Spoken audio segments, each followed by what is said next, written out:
Hello, welcome to Waiting for Game, a podcast presented by Melee Stats. I'm your host, Gimme.Wheat, and we are going to, we have a lot to talk about today. This is the first episode of 2023. We've got a little bit of an all-star cast to talk about it. We're going to go through some quick introductions because we've got some meat to chew on.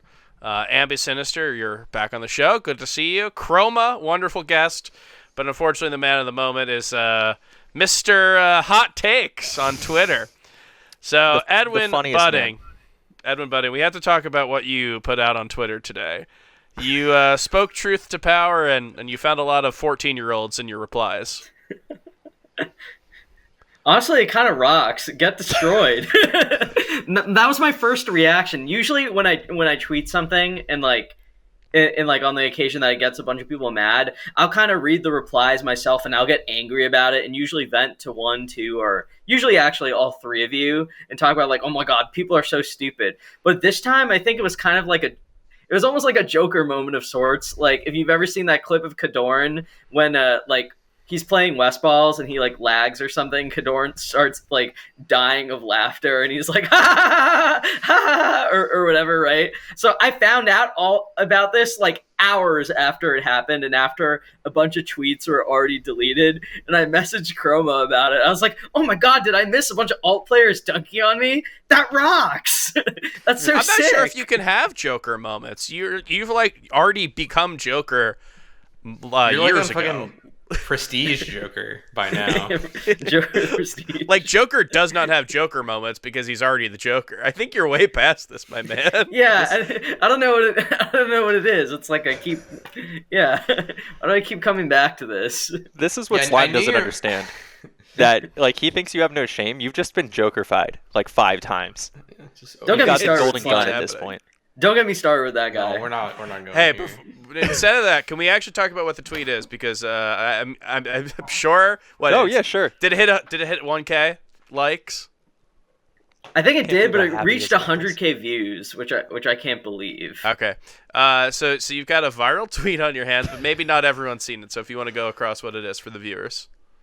Yeah, so should I just read the first one, or just should tell I read them what it is? Just tell them what it is. Read it. You can go to twitter.com/Edwin_Budding if you want to see the whole thread. Okay, this day in Smash. So I said, I'm getting pretty fed up of some squishy panda sentiment I'm seeing on the TL. So let me be unambiguously clear. The shutdown of Panda was a net good for the Smash scene. I'm sad about the circumstances behind it, but you shouldn't want Panda to come back. That was the tweet.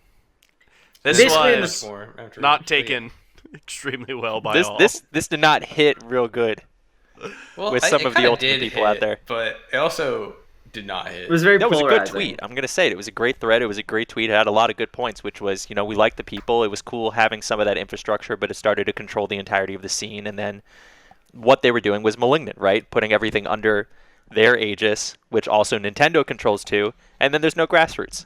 This doesn't seem... It's weird that this seems very natural to Melee people, and Ultimate people are like, well, if you look at the footage of Smash World Tour, there's no way jet fuel could melt the prize pot. Gimmer lied, people die. Right, so it's really just I think that the thing that really set me off was just the willingness to jump on this lunatic conspiracy theory, right? I think it reeks of such It reeks of entitlement, honestly.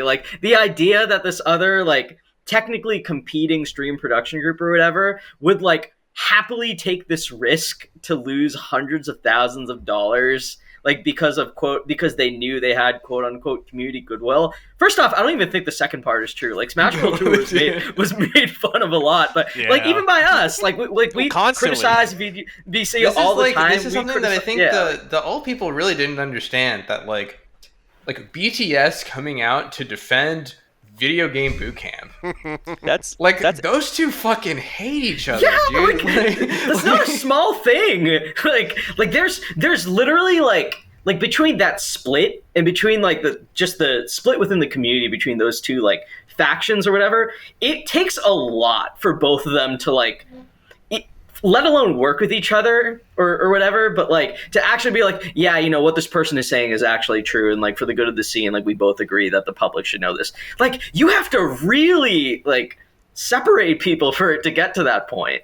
It's completely wild. It's like me and Yarn Yoshi getting along, and me not breaking his back in the sewers under Genesis. Don't like bring up Bane. Yarn Yoshi.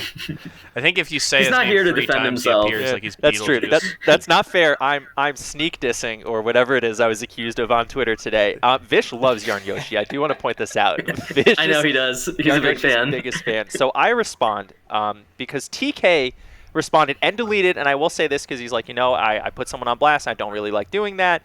And now I'm immortalizing it. And TK basically went off like, this is a dumb as shit take. All these Ultimate people, or all these Melee people that don't know anything about Smash, and they really just say Smash when they mean Melee. I'm really sick of this bullshit, and this community makes me mad sometimes. And then last was like crab mentality, and that actually jokered me. So I'm like, last, you are a memey 19-year-old kid. I have never seen you lift a CRT. And as much as I hate Yarn Yoshi, Edwin Budding has done more from the scene than any of you, like, professional esportser who were cashing checks while you're like, oh, I didn't know what was happening. What? Homemade Waffles isn't on the stream? That's weird. I don't know what's Wait, going that's on. me. We're just trying to cultivate a product. And it's just like, calm down, right? Because, like, Melee Stats also took a huge hit when Panda went down, right? Yeah, like this is the thing that I even wrote in the thread. Like, I don't have much to gain from this. It's like this company was literally like employing my friends, or like in the case of Wheat, flying him out to majors or whatever and to commentate. Right? It's like there are people I know that like Chroma was flown I was out there for one one. time. Yeah. Yeah, totally not mine. I actually forgot about that. I can't remember because it's like Edwin because never. Edwin was constantly like, "When are you on stream? When are you on stream? Are you on stream?" And I'm like, Edwin, you're just gonna find out. I just didn't tell him. It was insane. The hater energy. Edwin and Reviewer are both like, you're a top 128 guy. Reviewer smoked me. but But you yeah, showed them. I believe you did commentate top 8 at Apex, right? It Top was 12? Top 12. Yeah. Top 12. he Top called 8 it. at stage. He was 8 like, at "This is your spot." Reviewer didn't think I'd even make it that far. I love Reviewer. But Yeah, he's the best. right, so like Panda's treated us all pretty well, I would say, right?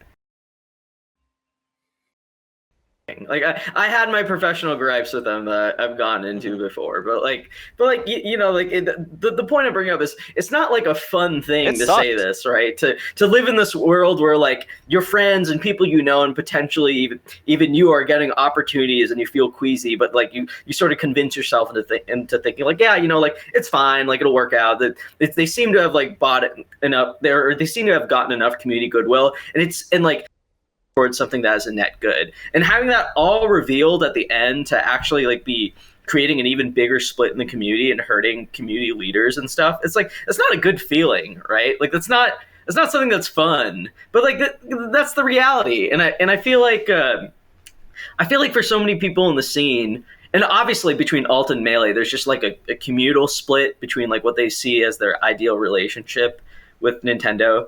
And I kind of get that, right? If you're not really ingrained into like the history of Nintendo with Melee and with the broader Smash scene, it's not just Melee, then like I can sort of understand talking yourself into like this working out well, or the idea of the gamble being potentially worth it. But I don't know, dude. As someone who like still I may not be a TK Breezy, but I do stuff for the scene. I care about Smash. I care about Ultimate in a way, right? It's like I want the scene. When? How?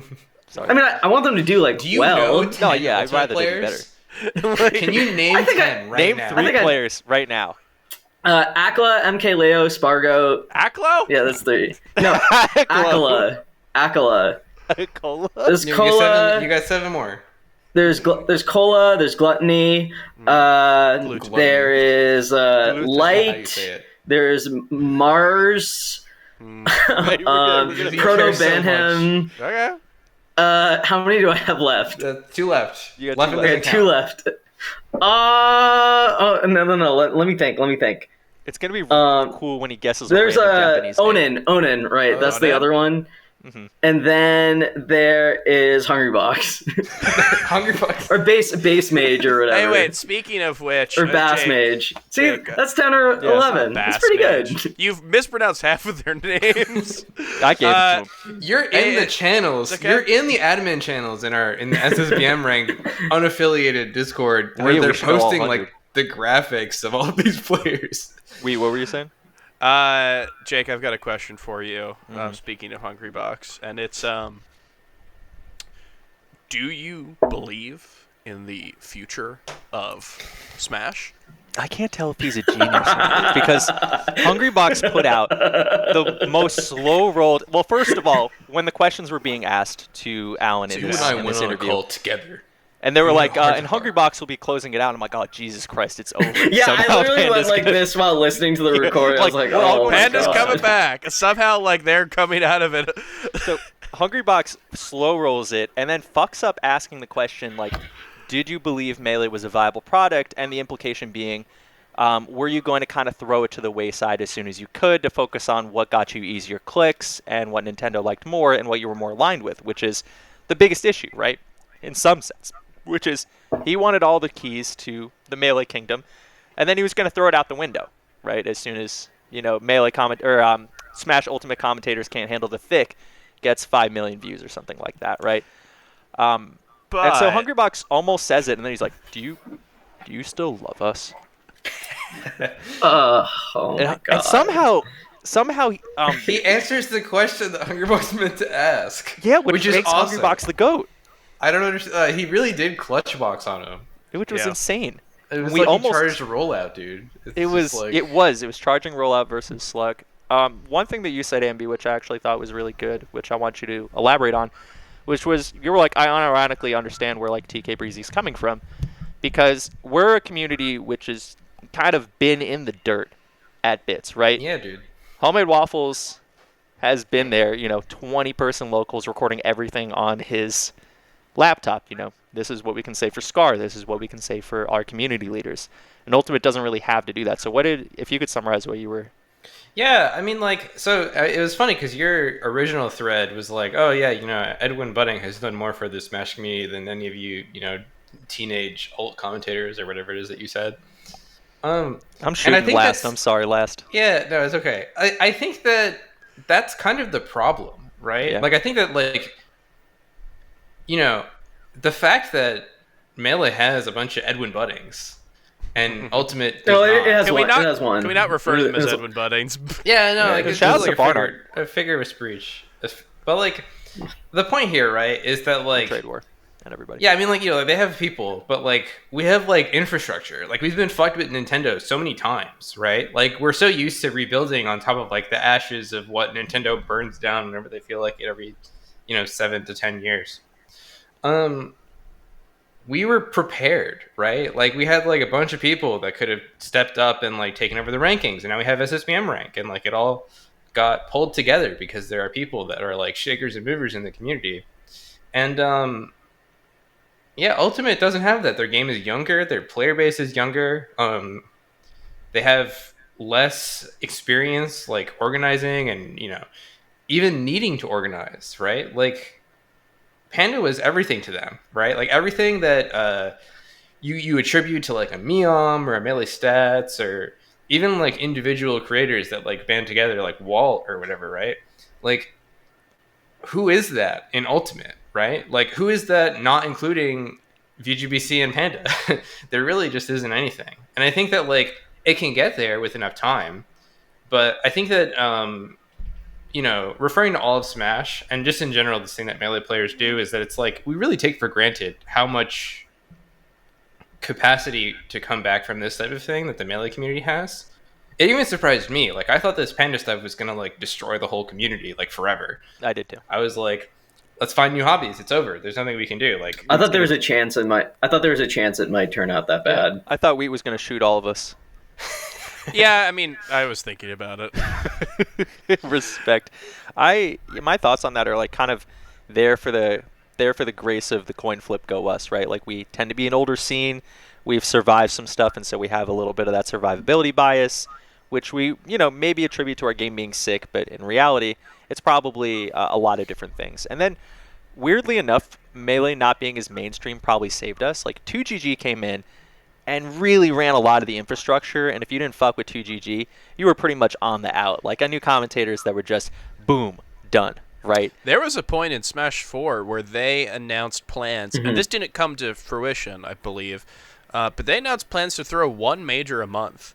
And I remember at the time, I was like, you can't do that. They couldn't. One tournament series should not be able to have that much pool, because if you don't want to go to 2GG or like they should just, They that fucked should the not schedule. be.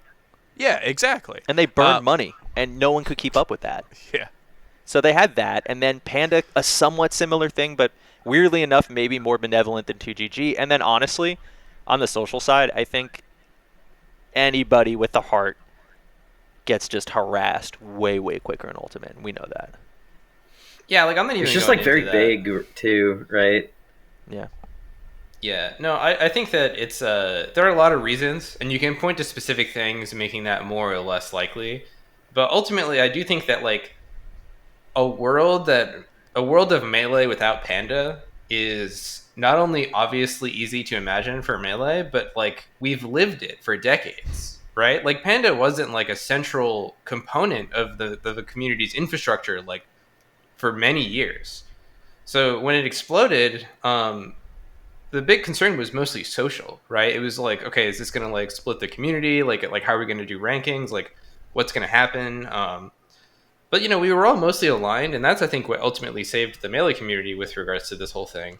I think Ultimate people don't have that experience really, right? Like I think that they don't have this way to envision like many independent, decentralized organizers creating one coherent, organic scene. Which is like very hard to do, very hard to envision if it doesn't exist already, right? And like I think that Melee is like this thing that like emerged that like it's so natural to all of us that like this organic thing that like doesn't connect in any central kind of way. Like, oh yeah, that's just the way it's obviously going to be. But like no, like that's hard. That's difficult to imagine something that would actually work and like be organized. And Panda was like the thing that gave them the vehicle to for be an it, esport, right? Like Yeah. compared to And the us, bag. where we, and the bag.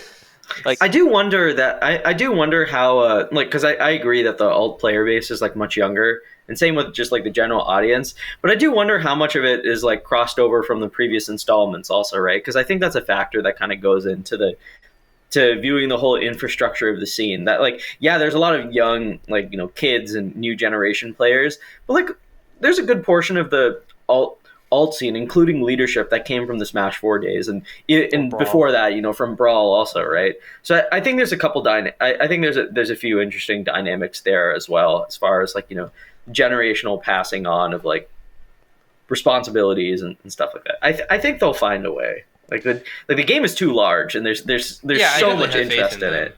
Yeah. Well, here's one thing that I'll say is that this is a topic that we don't even have this on our topics list as anyone who's watching the stream. I showed up see. 3 minutes before we went live and was like, JD, can you just redo all of the graphics? As I terrorized JD like twice. Like we have to talk about the top 100, which I mean we've alluded to. That's we'll a get thing, there. Right? But before we get Twitter there, comes first.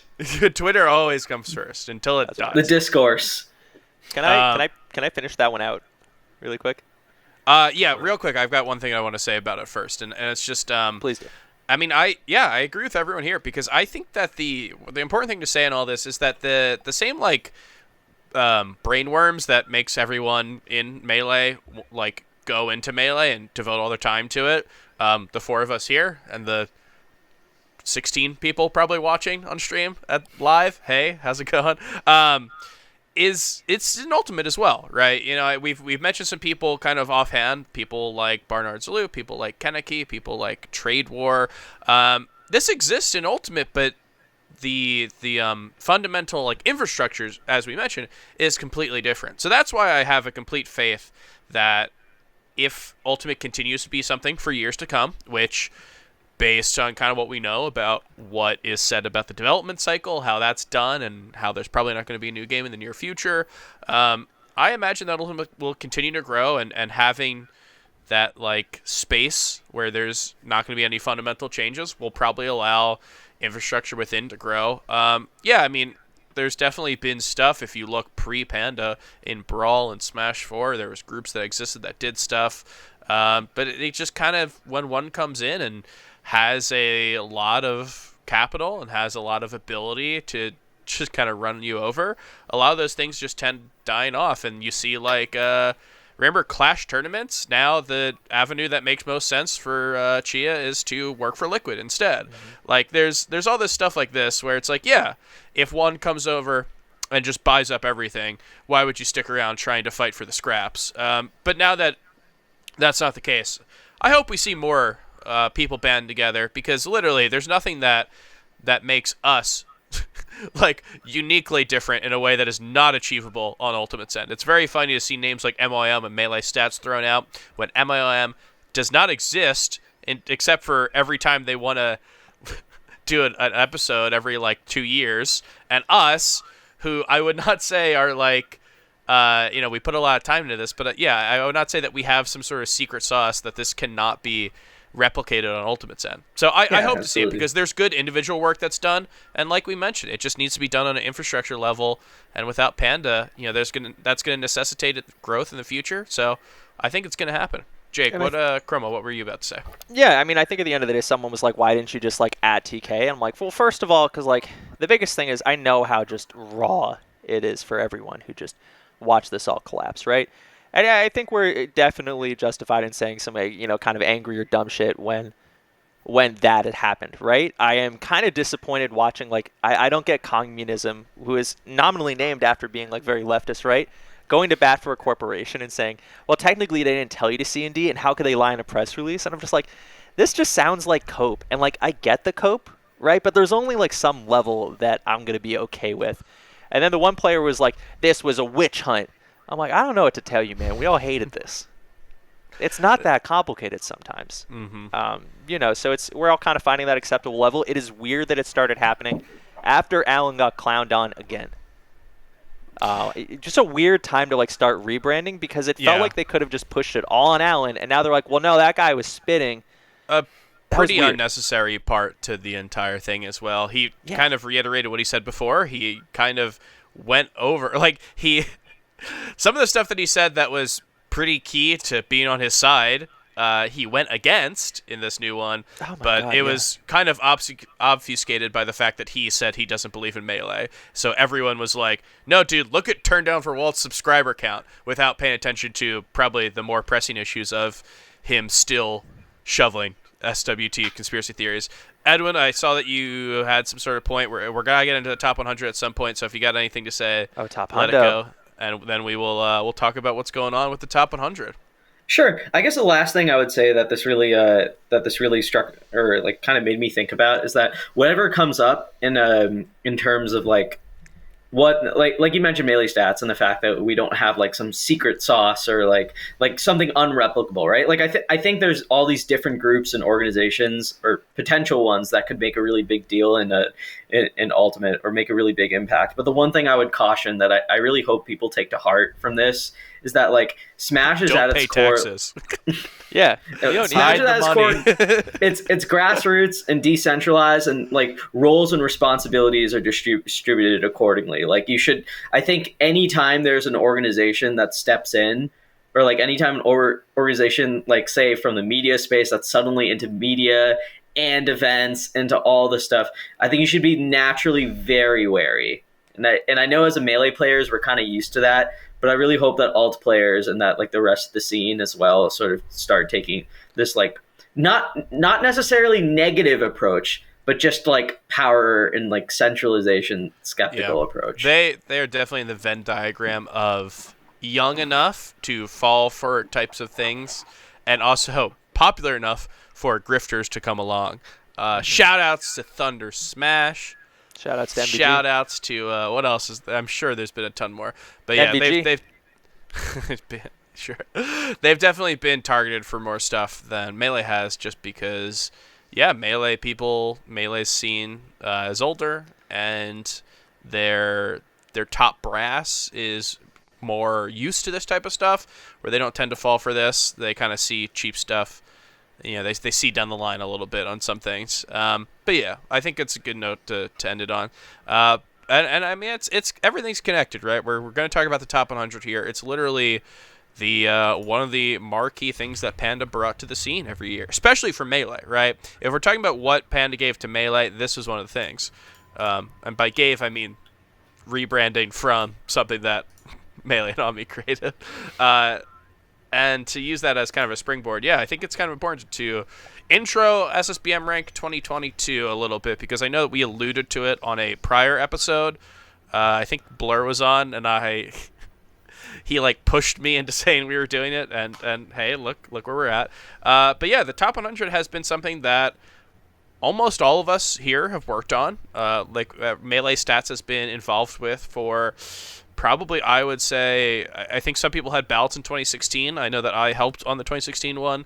I probably, in earnest, a lot of us worked on it since 2017, which is 5 years ago. 5+ years ago at this point. So I definitely want to clear up like what our involvement is and talk about why we are the ones who are taking it over. But yeah, I mean, basically we have been working on this for a long time, and Practical Tasks was working with us. I was second in command for the rankings for a while, and now this is kind of a return to what we called it before, right? This is SSBM rank, and something that we hope gives back to the community as much as it did before, when it was 2013 just starting up and continuing on from there. But yeah, we've announced what we're going to be doing this year. We've already started to release it at the time of this release, at the show, whatever we call it. We have the first 20 that are out there, and I know all 4 of us right here are panelists, and a lot of us, this is the first, half. For half of us here, this is basically the first time that we've been able to see the list. So I know that there are some strong opinions about placings all on the internet. So let's talk about it here. So we have 100 to 81 that has been released. Along 101. To 101, correct. Yes. Congratulations, Mr. Shabo. God damn it. So let's talk about the name that's floating around. I've been seeing a name on Reddit all the time. And where did you guys have Ringler? Oh, Ringler. Don't make me do this, man. Yeah. I remember he was on my list originally and then got bumped. So I think I had him like... I had him 108. And the reason is, just to take the heat on this one, what I ended up doing with Ambi's help, which was really great, is Ambi gave me a poll that would extract every set at a major or regional anybody on the ballot played versus anybody. And then I went through all of their opponents and tiered them into like, well, this person would be top 50 if they entered, this person would be top 100, like top 200, top 400, or like outside of it. Because I think while data collection is really hard, which is true, and takes a lot to get correct, which I didn't have it correct. There's another Zane in there that I had to keep removing, and another Logan that I had to keep removing. A lot of stuff like this, right? Just checking and making sure some of this all came together. It's tough, but Wrangler's records, especially at the bigger events versus people that were like the top 200 to top 400 tier, unfortunately just like didn't really do it for me. This was a tough tier. Like I had some weird ones. I missed on Eggy. Like I had Eggy 103, which I think I was underrating. I had Fizzwiggle, just like I had 102. My 100 was Logos, like Rocket was 99, Mateo's 98. Like this is the type of range, and I thought it was just like if Ringler had a bigger run at a major, it probably gets done in the eyes of a lot more of the panelists. Is he top 100 if almosts count? If you win absolutely. If you win the first 2 games of it. On vibes, I agree. 100%, yeah. And also, I mean, hey, I don't think I'm leaking necessarily. I'm not saying that he's top 100 or that he's not top 100. We're just talking about what is kind of on the streets, right? What the streets are saying. And I've been hearing Ringler's name tossed around a lot, so I wanted to talk to a couple balloters what we thought about him. Yeah, Jake, I think you're completely right. It's like a really weird year because the parity that we've seen in the scene at the top levels, it's kind of all throughout. Because I am looking at the bottom people, and I said something earlier, which I didn't actually fact check, and I don't believe is actually true. But nearly everyone on the ballot, I believe, was in someone's top 100. Now, could I check that and see if that's true? Yeah, but on vibes, that is kind of what I noticed is that like a lot of people had really, really good wins, and if you beat like Null and 2 other top 100 players.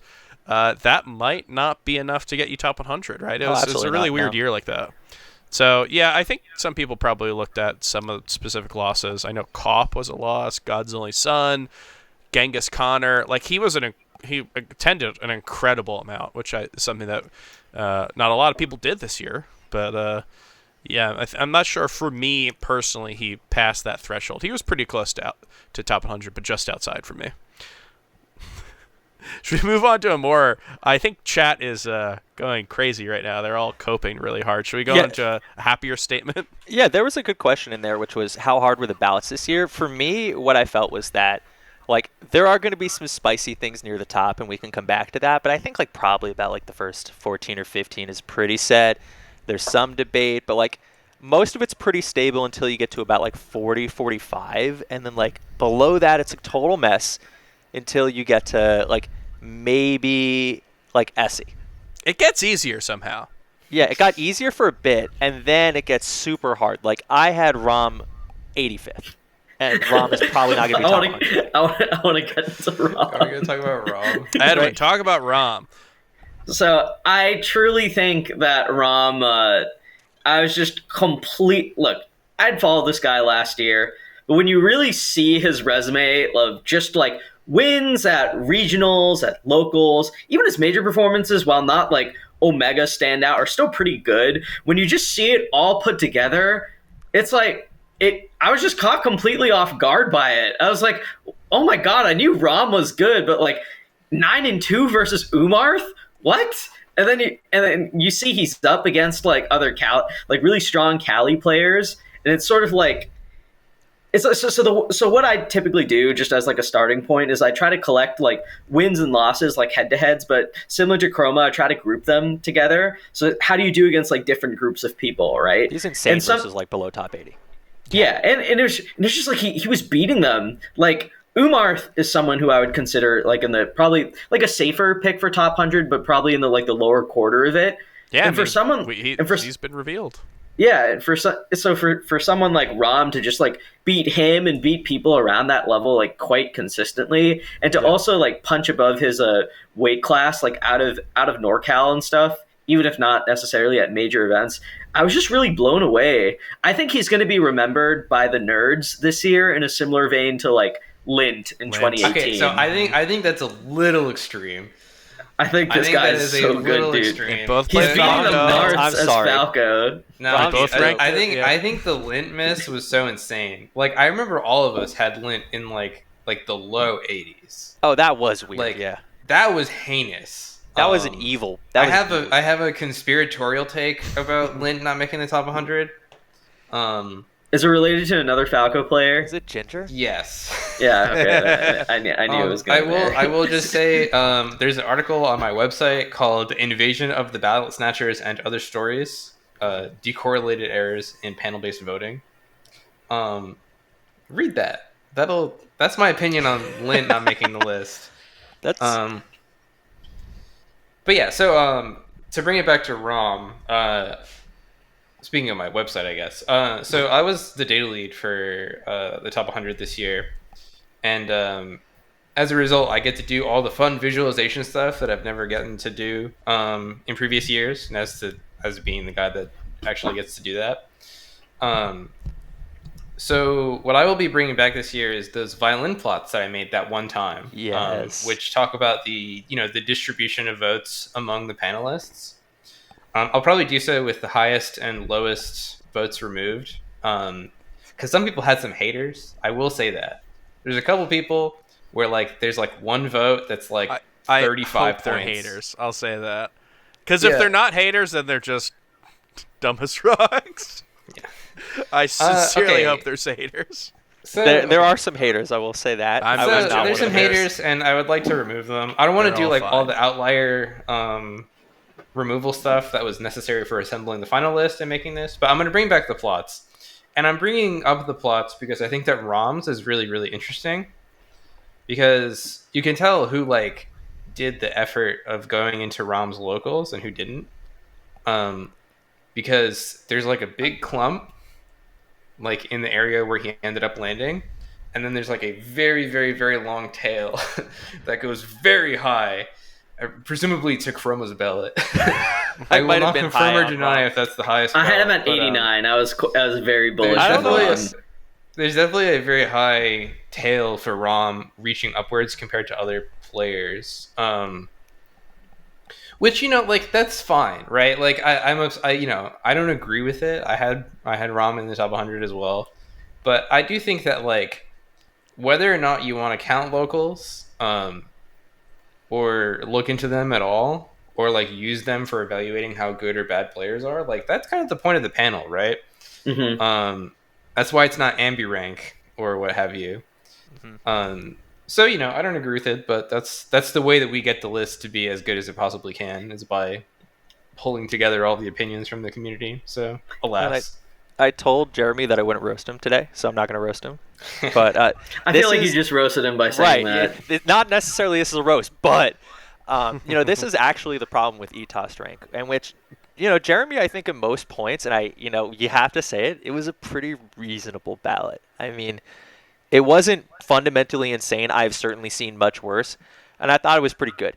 That said, the variance that each individual person has is so high that, like, if you look at Jeremy rank and you're like, oh, cool, I'm top 100, you are in for just nightmares, right? Or if you think you're like 52, but you get ranked 75 and ETOS just was super high on you, right? That's the weakness with one, right?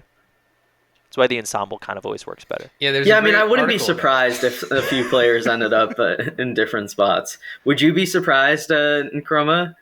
No, I mean, so I was talking to people after I made my ballot, and I realized there are two players that I was, I think, way lower than everybody else on. And I won't say where I put them, but I had like Franz and Lunar Dusk way lower than I think most people.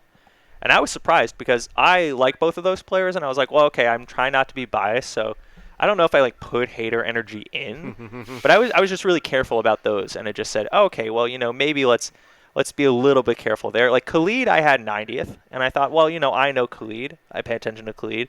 I have a very positive record versus Khalid, which is fake, but I probably rank him higher than most people, and it turns out I didn't, which was fun, which is interesting to see. I had Shabo 94. I apologize for nothing.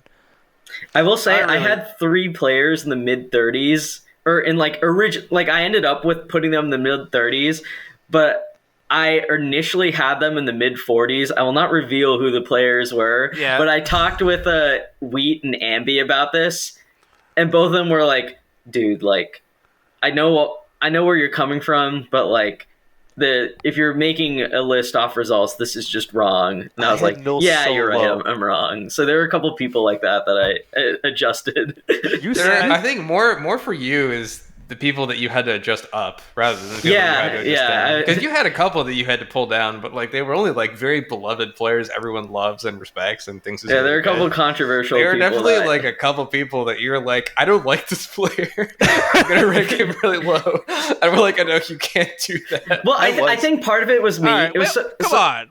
We can't talk about how we just did the ranking, and one of the guy who were literally saying the ultimate scene should have more of Edwin Budding, and Edwin's like, yeah, I run the rankings. I don't like you, so I rank you low. This is like literally what like people. Well, I will say I was able to be convinced off results. I'll put it that way. I think it's kind of what Ambi's talking about is a little interesting, because I think a lot of people sort of this is the approach I tried to take a lot more this year. Is I think people sort of see rankings as this thing of like, how good is this person, right? Like how good, like how do you predict that this person will do? And I think that's sort of like a holdover from what the prompt used to be. Yeah. And I think that the way moving forward of like treating it like a report card of a given year and like results that people get is typically like the best way of treating this. And I think for myself, as someone who like sometimes tends to view things as like very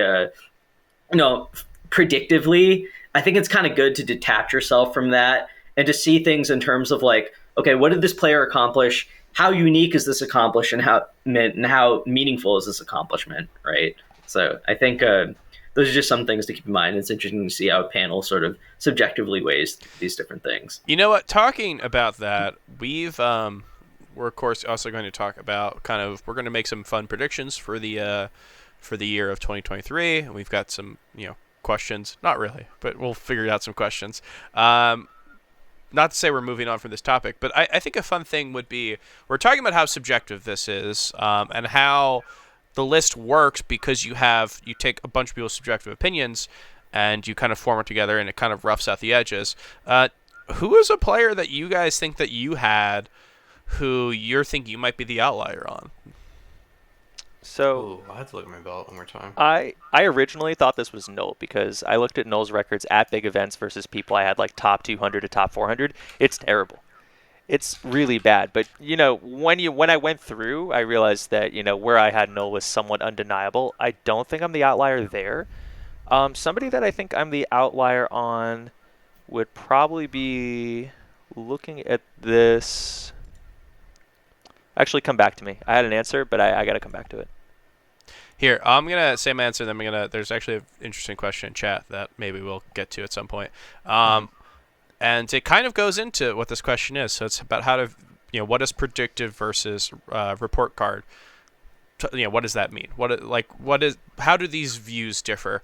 And it basically is just, if you look at the prompts from the past years, if Melee It On Me is still a website that exists and not like DDoSed by the Mongolian army, like it was at one point, if that still exists, then you can probably find the prompts from years past, and they were, imagine a tournament happens every day or something like that, right? Or imagine there's 100 tournaments a day, or 100 tournaments a day, 100 tournaments a year, or whatever, based on the quality of results. How would you rank these players? And then at some point that changed to just based on the quality of results that you saw. And basically what that was is that, as we started to get more infrastructure in the scene, we didn't really need to predict what was going on. And it came hard for people to go to 8 events and then feel like the person who went to 3 events is getting judged exactly the same. So basically to answer that question, you have someone like Triff who he beat Leffen. And I think a lot of people are like, that's amazing. He beat Leffen. He's so good. He also went to like 2 tournaments, basically. He did a couple things in Europe, but we really only saw him at an LCQ in America. I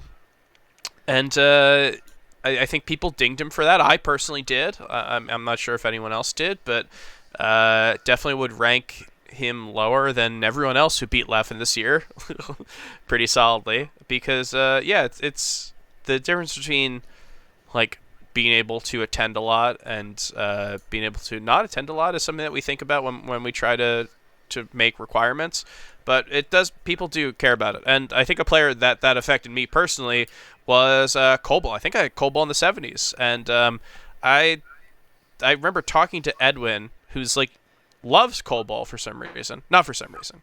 He's amazing. But you've like put Cobalt like higher than me by like 30 spots every time we do rankings. And it's just that type of thing, right? There's a difference in opinion in how to view someone's results. And I saw Cobalt had a really good win in Crudo and, beat Skurzo. And I also saw it at like one big major and, a couple other smaller regionals. Stuff like that, and I was just like, well, maybe he shouldn't necessarily be that much higher over people who are also doing very similar things and going to stuff and having basically the same results. Jake, did you figure out what your outlier might be? Yeah, it's tough because we're trying to show that we're learned men and scholars and great panelists, but I think somebody else who falls into that record is Chu. Like I had Cobalt 53 because that was about where I could justify just never losing, basically. Chu was just a huge mystery to me, right? Because it depends on how you count a very specific regional, how you gauge certain wins, and how you account for specific records versus people. I think if I look at my records here, and another one is KJH. KJH has an HBox win and is like 1 in 5 versus people that I had in like the 50 to 100 range. So that was one where I have no idea where people are going to put. Chu, just a question mark. That's almost all of my notes there. And then for Cobalt, if I look at what I wrote down here, I don't know. Yeah, Cobalt kind of a similar thing where it's just like, it's hard to really say. I think Cobalt and Chu are going to be ones that are just huge discrepancies versus everybody. It's kind of like when you bet on the team that you don't like, because it's like, hey, if they win, I'll be sad, but I'll have money, and if they lose, I'll be happy. So if Cobalt ends up getting ranked any higher than what I have him in the 70s, that's great. I think Colin is one of the nicest humans I've had the pleasure of meeting in Smash, and I think his Fox is just like mind-numbingly weird and in a way that is like very cool to watch. So if that ends up happening, then I'm very excited. But yeah, I think this year more than ever, because of losing the first 3 months due to Omicron, and because of losing literally 2 super majors, let's not beat around the bush. That's what we did. We lost 2 super majors that people had accounted for. We definitely had to be a little more forgiving in terms of attendance. So definitely a couple cases where people who would be instantly decided as like not attending enough got on the ballot and then made life harder for everyone. But hey, that's part of Melee. What about you, Ambi? Do you have anyone who you thought that was like that you predict will be someone who well, I don't need to have a predict. unique I opinion think on? my answer to this is already revealed. I think. So yeah, GJM was released, right? He's like 81. Yeah. Yeah. I had him 80. I had him a lot higher, and I'm going to defend it. Okay. So I don't think that I was wrong on JJM. I think that the world does not understand. But like, I just think that you look at JJM's results, and they're very interesting because, in my view, he beats people that either don't have names, so he doesn't have like a big famous win, but he has a lot of wins on like, I guess, more Melee Stats adjacent appreciated people, or he beats Puff players, which is just insane to me.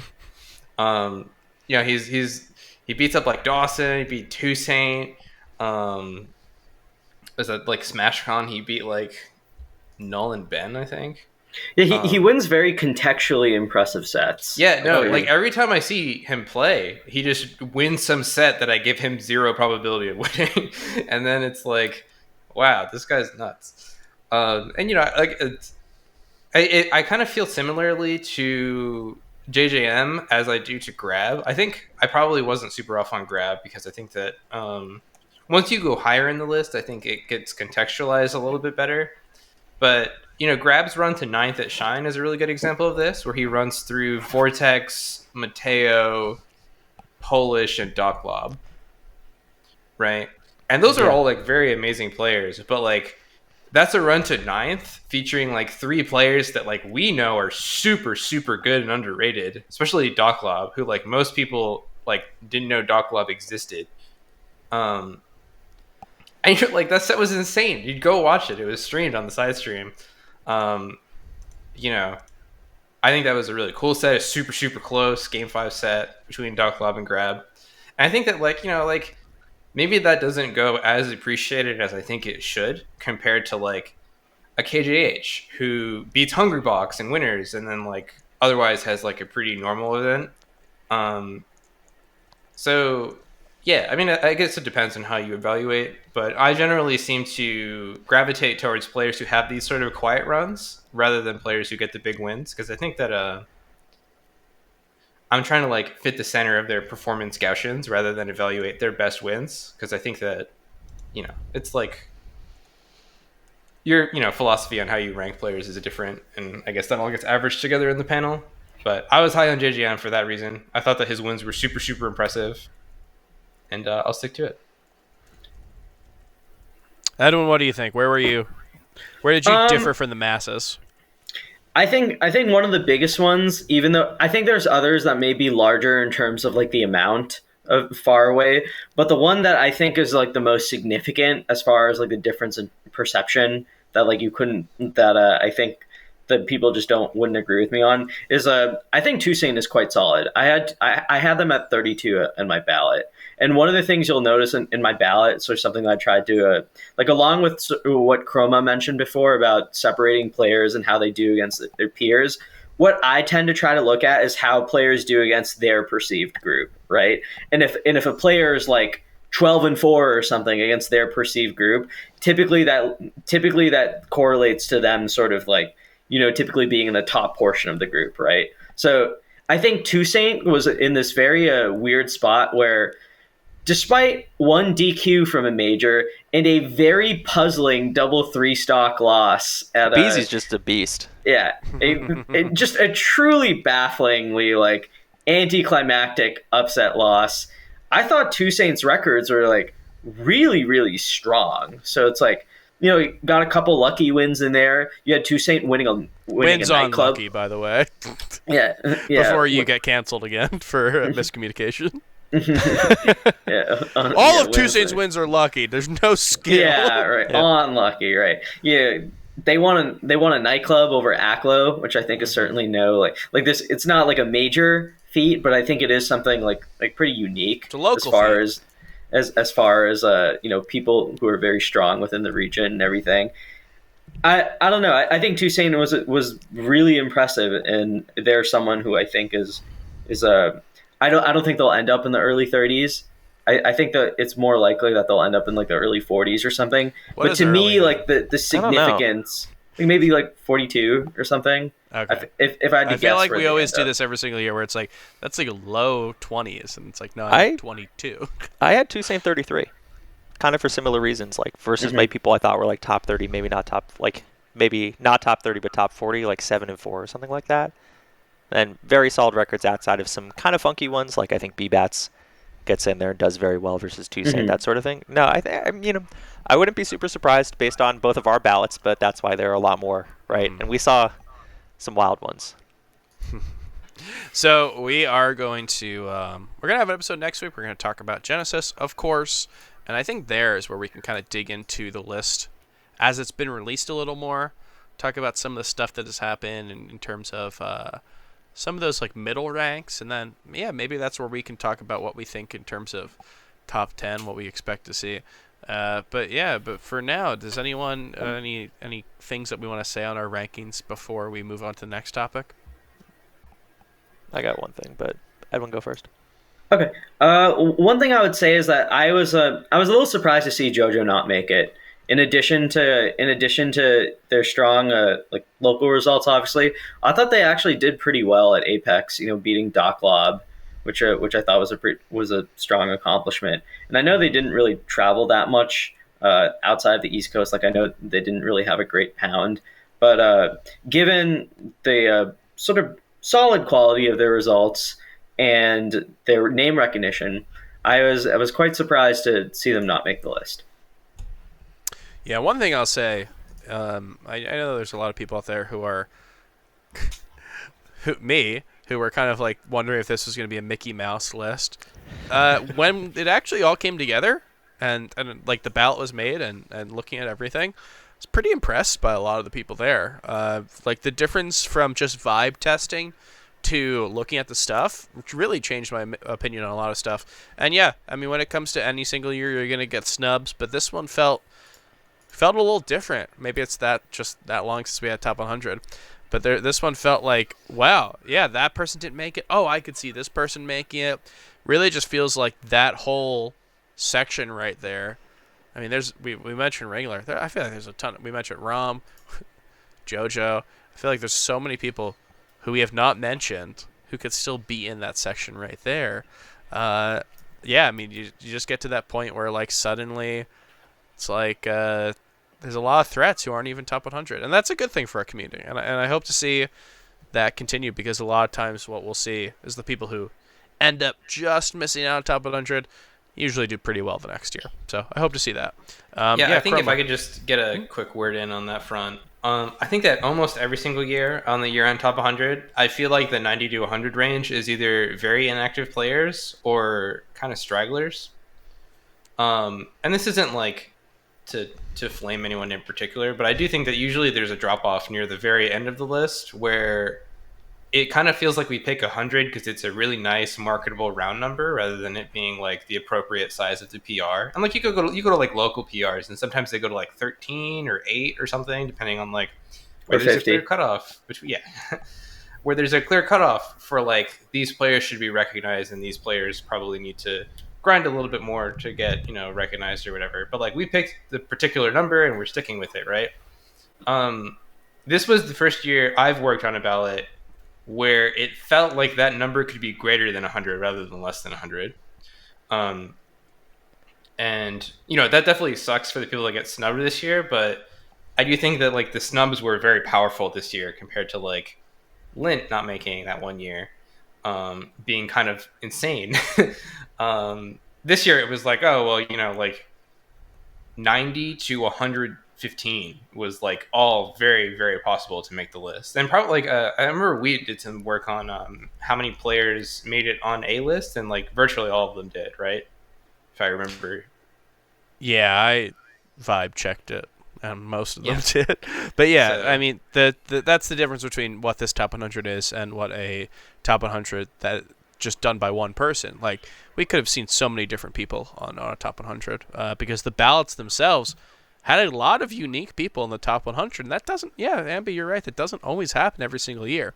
So it's a pretty cool year, I will say. All said and done, I look at this and I go, wow, I can't believe this person didn't make it. I can't believe that person didn't make it.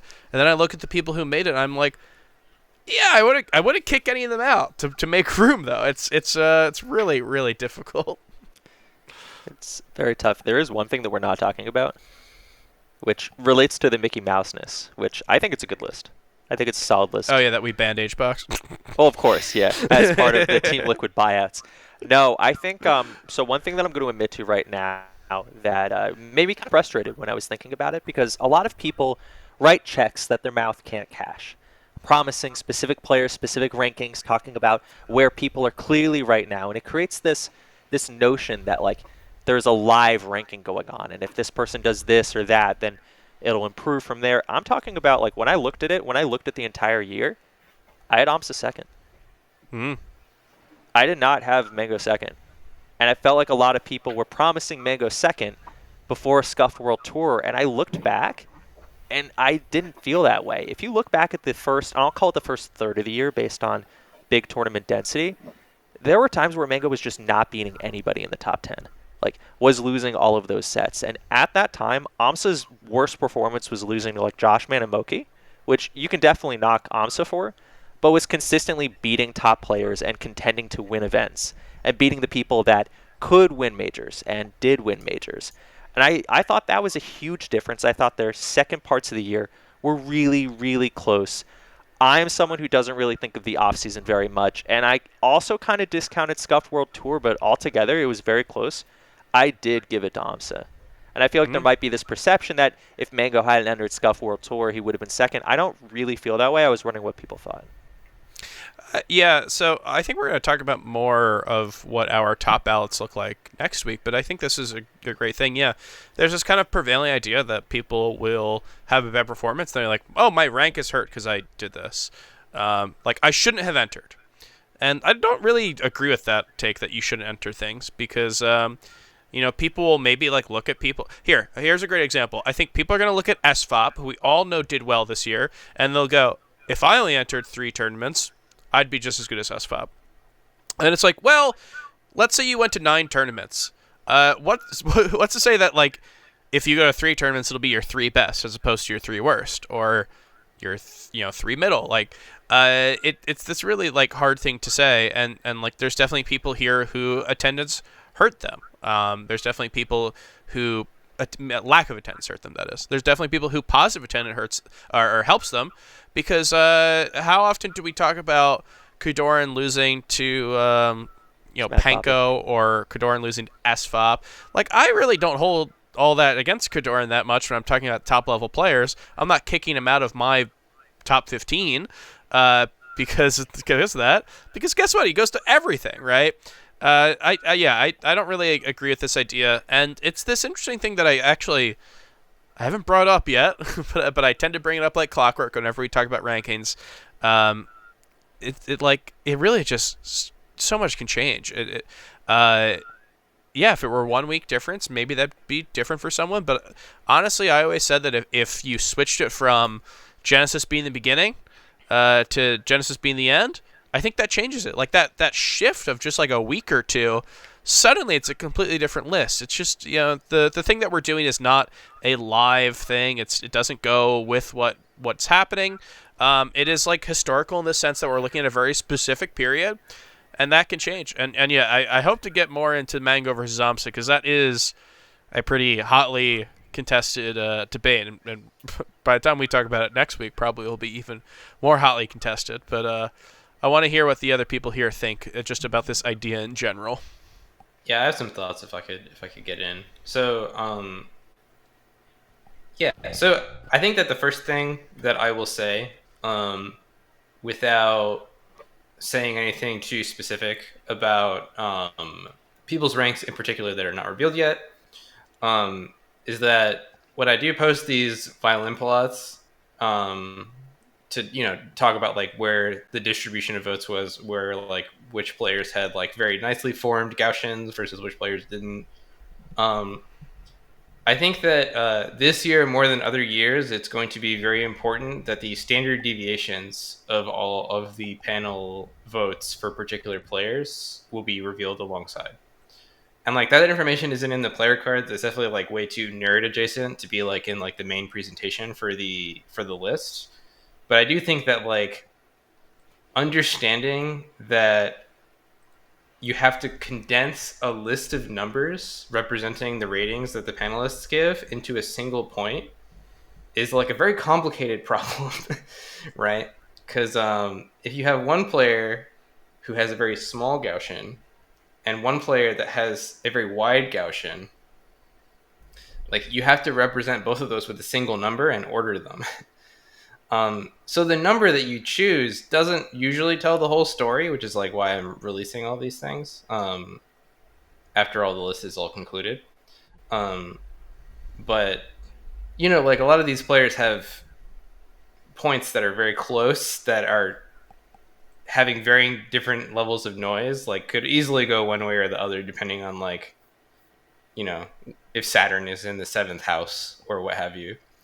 So that's all I'll say on the first part. With regards to attendance, I think I have a slightly more interesting thing to say about that, which is that people always say like, oh, well, what if I enter 3 tournaments and do really well at those tournaments and then just stop? I'll stop for the rest of the year. That's what X player did, and they got ranked really highly. They just stopped attending events, and then they got ranked really well. I don't love this argument because it presupposes how good your wins will be at the end of the year, right? We have a great example this year in Mango, where I think like you're fiction and you beat Mango at Pound, and like that's not even that good of a win, because like in the summer rank, like Mango was 11th. He was barely any better than fiction. It was like a 1-spot upset. Like who even cares? It's not even a big win, right? And like you look at the end of the year, and it's like, oh, dude, he beat Mango. Like that's huge. That's a crazy good win, right? And like people are always like, oh, well, I'll just stop attending if my wins become really bad or really good or whatever.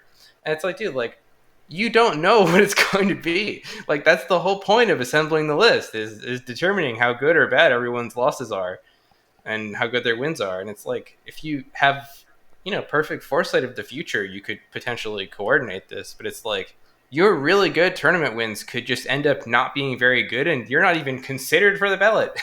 Right? Like I think too many players fall into this trap, like this hindsight bias trap, where they think they can predict the future when they talk about whether or not they should attend event X or event Y. And it's like, dude, just play the game.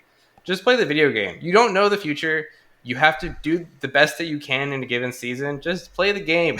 Beat people in front of you if they're good. It's really all there is to it. I think we need a Wall Street Bets type player who just, for the first 3 months of the season, attends as much as humanly possible and just sits on those wins, and they let him accumulate. They're like, all right, let's see how my Bonfire 10 went. Oh wait, but that's you. I picked out a random person, and I picked out someone who you beat. Literally just Ambi. That is kind of what I did, except I went to Big House and fucked it all up. Yeah, true. Yeah, see, if you didn't go to Big House, your rank would be much better. I would have been on the ballot, dude. Yeah, no, I'm just kidding. This is what I do after I retired like 5 or 6 years ago. I am now the proud owner of even more top 100 wins. Yeah, I mean, that's kind of what I did also, come to think of it. Yeah, that's true.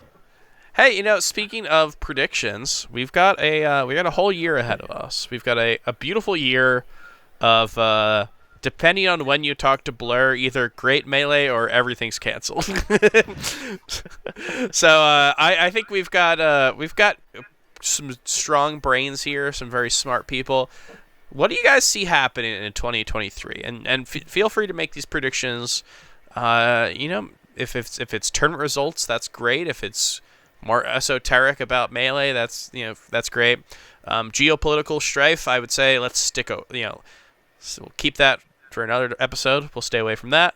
But in the world of Smash, in the world of Melee, after coming off of 2022 that I would say was pretty unpredictable, what do we think happens in 2023? I guess we'll start off with a relatively simple question, which is who's a player who we expect to have a breakout? Now, this can be someone who's not top 100 who we expect to see on the top 100, or maybe this is someone who's 50-something we expect to see at the top. How about that? Who has a player that has a breakout performance here? I'll go first to give people some time. I'm gonna actually pick. I'll pick one of each. And I'm gonna pick someone who I think on my personal end, how I would see them getting if were they close to getting on the ballot, I would say probably not. So maybe it's a bit of a stretch, but I'll pick Unshore. I'm gonna pick Unshore, the TO from Chicago. I'm going to say he makes a run this year. I think we see him bottom end top 100, maybe on the ballot, but I think we see him around there. He has quit TOing as much as you can quit anything in Melee to attend a lot of tournaments, and I've been seeing his name pop up in a lot of regionals. I know he signed up for Genesis. I think I saw his name sign up for Gommel. I think he tweeted about that. So I'm expecting to see a workhorse just keep attending things. This was the guy who we thought he was going to beat Toussaint at one point. This was a couple years ago. He's definitely been someone who flirted with the box a little bit. I'm not actually sure where he's at on that. Maybe I should have figured that before I called it. But yeah, a really strong Chicago player who I think is just gets underrated by the fact that he is a community figure for the Midwest at large. But putting that aside for this year and devoting himself to competitive, he's got the mindset that I think can do it. And in terms of players who are going to be really, who are really good, who I think are going to continue, I'm looking at the two small little boys from California, Azel and Franz. Those are some people who I just thought were insane, but I'm going to stick away from Franz right now. I think everyone's picking Franz. I'm going to say Azel. Azel has a less flashy 2022, but he's just been someone who he ends up getting wins that I think end up being really good, and he just very, very quietly placed himself in my top 50 ballot, which is not something that I would have said if you asked me on Vibes, because he placed it over people who I think are more well-known, more just expected to do better. But when it comes to it, when I see Azel in a bracket, I would be shocked to see him get upset before top 64, and I would not be shocked to see him make a bunch of top 30 level upsets, string them together. If he got 9th place at Battle BC or something, I'd be like, yeah, that sounds about right. So I'm going to pick those two, and maybe will they hit? Who knows? But those are my choices. Edwin, I see you wincing. Did I steal any picks from you? Yeah, I was going to say Azel. I think just to kind of flesh out, or to add a little bit to what you're saying, I do want to say I think picking an established top 100 player to break out into the next level of top 25 or being in top 16 of a super major or whatever, I think that's very tricky, right? Because typically when you reach that range of contending for top 50, maybe top 60 or whatever, that's typically you're falling in the realm of players where if you're at a super major, you're gonna run into Aklo at best. It's you might run into Hungrybox or something, right? And it's every super major you go into, when you're in that skill level, it's that's the kind of your opponent you're gonna face, right? And I think what happens with a lot of top 100 players is they kind of reach that point, and then it's just it's really hard to break through, because it's okay, I got to play Hungrybox in a round of six, and the winner's round of 64, and then for 33rd or whatever, I have to play this other player who's as good as me in a Fox Ditto or something, right? So I think it's usually really difficult for players to break from that. Either they reach there and they kind of retire once they make top 100, or they stay there for a couple of years and then kind of slowly, gradually like lead the scene. But I think Azel is an interesting case because he's got a reputation of being like kind of a bit of like a younger player, like a new generation. But like it's kind of easy to forget that 3 years ago, or I guess 2.5 years ago, like he beat Hbox at SCL. Like he's actually been pretty established in NorCal for a while. So like if we had typical years of rankings in 2020, 2021, 2020, yeah, I guess those two. Like Azel could have had like 2 other top 75 years, right? And I think that like he's kind of in this weird position where he feels like he's actually been around for like a while and been like pretty good. He's got an interesting character selection and he's got like a very solid matchup spread. I had him a bit lower than Wheat did on my personal ballot. I had him at 55. But I think his in addition to his floor just being like really rock solid, he grabs enough wins against people in the above tier. Like I don't know if he'll get through like say a top 10 player like Slug or like Axe or someone in that range, right? But it's like if you give me Azel versus like Spark or like Azel versus Franz or like JFlex, like some players in the top 25 to like top 40ish range, it's like I think he can do it. Like Azel seems like the type of guy who I think can get into that tier of getting like 13th and 17th or whatever, or even contending for top 8 at multiple majors. I just think he's really strong. Like I think, and it's just crazy that he beat Hbox all that time ago, and we're talking about him being a breakout, but this time like in the format of the game that we like clearly value most. I mean, well, yeah. his breakout that we talk about, you're right. I maybe would not pick him as the type of person who is about to beat a top 10 player. I think there's probably players who I'd say are I would rank lower than him that are probably more likely to snag a top 10 win. But what we're talking about here is his breakout would be pure consistency. I've heard people talk about Azel, and they go like, yeah, I ran into Azel, so what are you going to do? And it's like the way that people say it are just like so resigned, like the way that you would talk about like a top 10 player. It's like, yeah, what are you going to do? I ran into like Leffen and losers like that. Yeah, you just got bracket fucked. But I'm like, wait a second. Like, why are we speaking about Azel like that? And it's the reasons you mentioned. His Sheik, his Fox, he is just like has this really, really solid floor and it excels at certain matchups. Like, we talk about Sheik, obviously. His Fox versus Sheik is very good. Where it's just like, for some people, yeah, that is type of the thing where you just throw your hands up in the air and you're like, yeah, I got Azel in my path. And in a way where I'm not sure if we say that about a lot of other players in that 45 to 50 to 60 range or whatever you want to call it. But unfortunately, Edwin, Azel was my pick, so you're going to have to pick another. Okay, yeah, that's fair. I'll go with someone who didn't finish on the top 100 and wasn't on the ballot. I think Moff from South Florida is quite good. I think she could.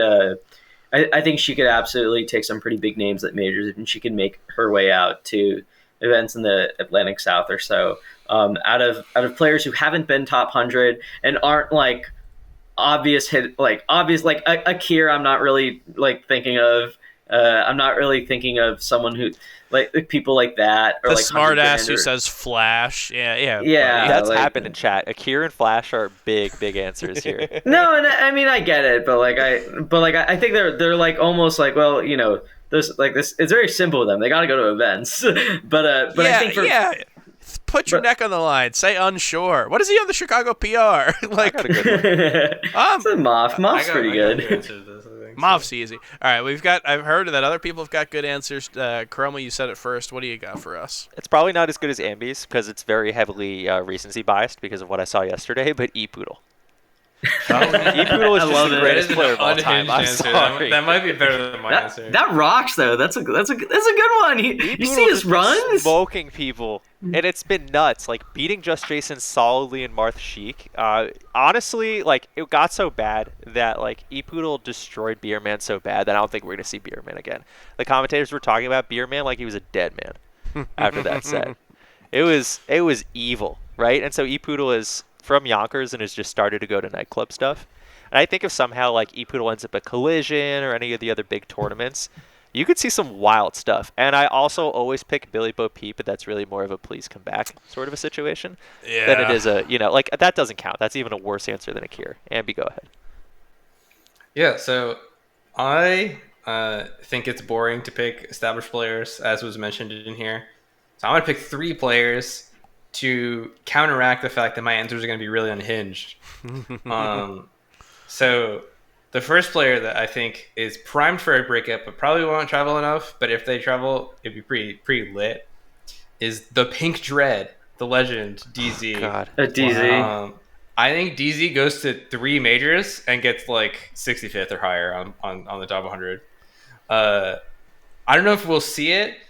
I definitely see the Pink Dread on all these streams, and everyone's like, "Oh, I don't want to play this guy again," and I just want to see it. I think that I think it's right there.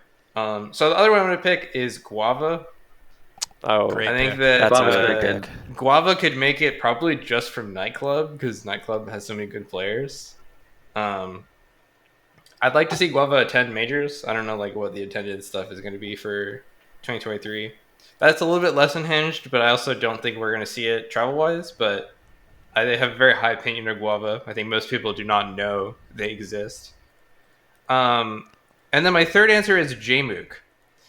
I think Jmook ascends, because I think that Jmook is handicapping himself by trying to beat Hungrybox with Sheik.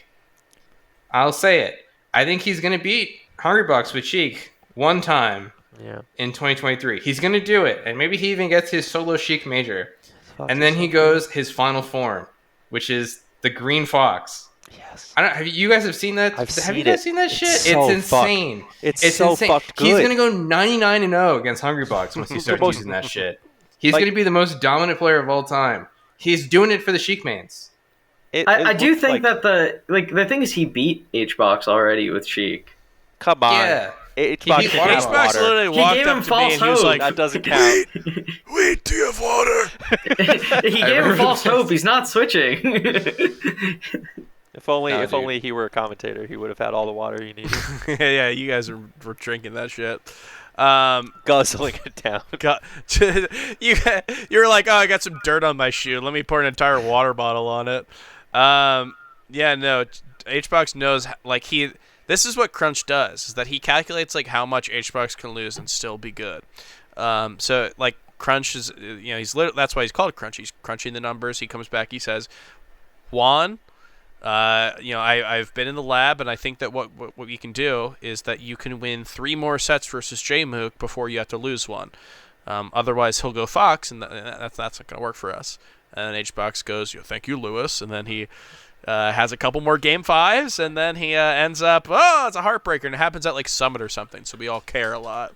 And no, Ambi, I think it's a good point, but there's like some of the best people in the world, some of the smartest men in the room are working on this, making sure that this does not happen. So I'm not sure if we see that. It depends on how much Hungrybox steals his soul. Because right now I think it's not being properly weighed on the Hungrybox team. Right? Because I think that it just seems too hard. It seems too hard. Like, if you were Hungrybox and you really want to milk this whole Jmook thing, I think you make it appear closer. Right? Like, They seem close until it ends, and you're like, this "Oh yeah." it seems impossible. It seems like when he beats Hungrybox, it'll be like pulling a rabbit out of a hat. Like, I'm never doing this ever again. This is impossible. Like, if I'm really trying to farm Jmook, I think I let him have a couple. Like, so that he keeps going Sheik against me. That'd be so smarter. like I have I don't agree that.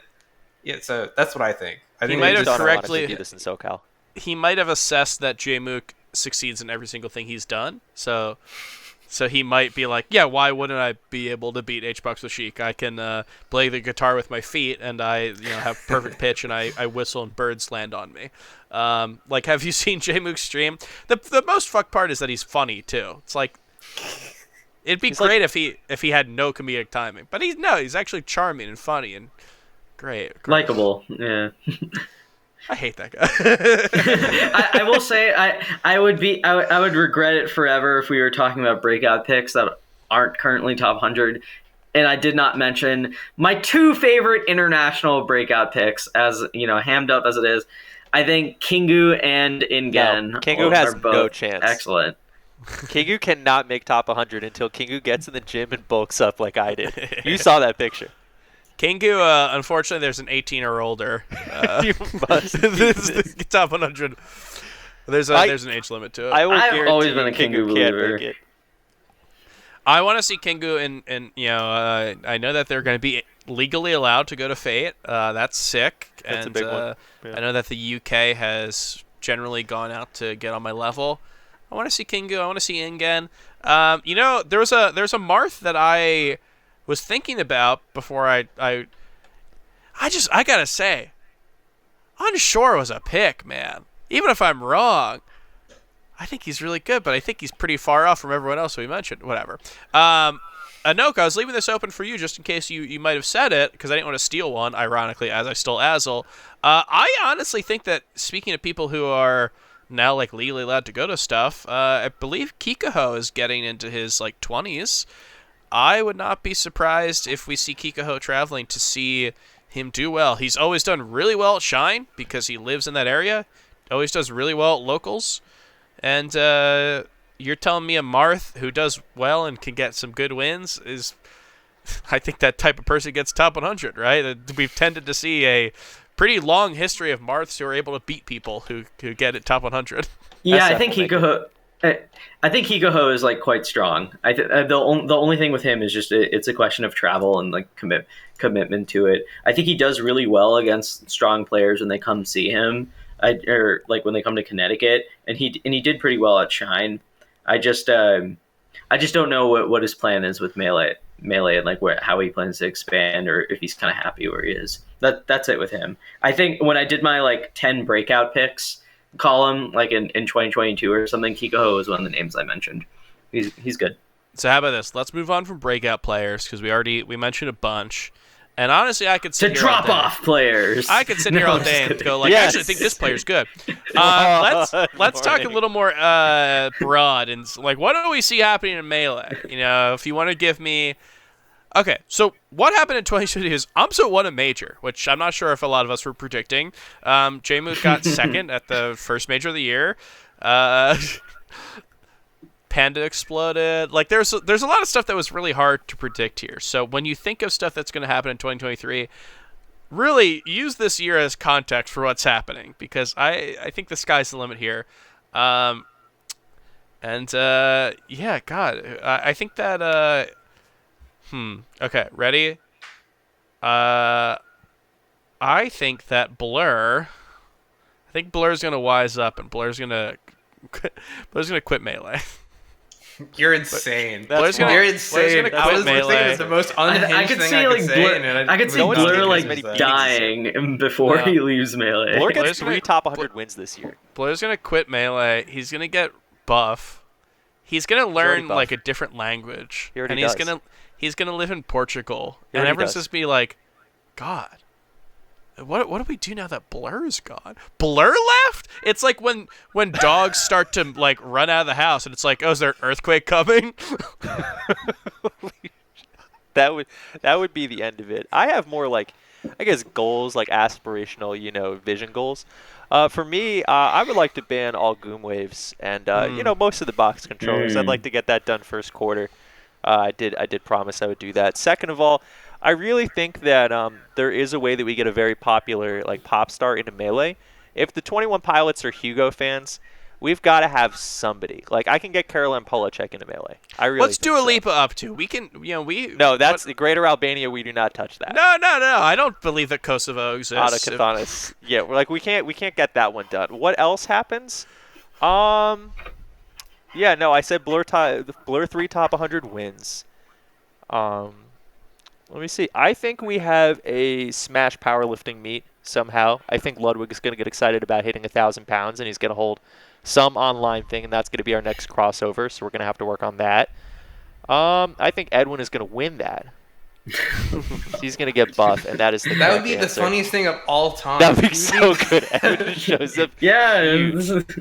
What's going to happen is that I'm just going to feed Edwin white rice and chicken in his sleep.